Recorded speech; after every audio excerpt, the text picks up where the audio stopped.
The scripture says, but Daniel purposed, meaning he was determined in his heart that he would not defile himself, meaning he would not pollute himself. He would not contaminate himself. We cannot be contaminated in this hour. He would not defile himself with the portion of the king's meat. In some versions it says the king's food. God gave me a revelation on this. But let me just continue to read the scripture first. Nor with the wine which he drank. Therefore he requested of the prince of the eunuchs that he might not defile himself. When I read this text, God gave me a revelation of this text. We see, as I was studying this, he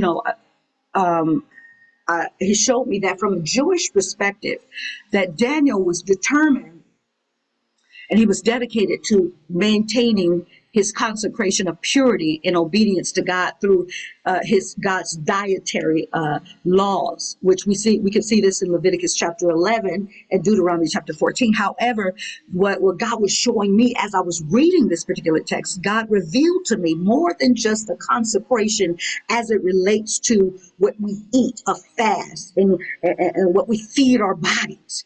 But God highlighted to me through this text the words king's meat or king's food.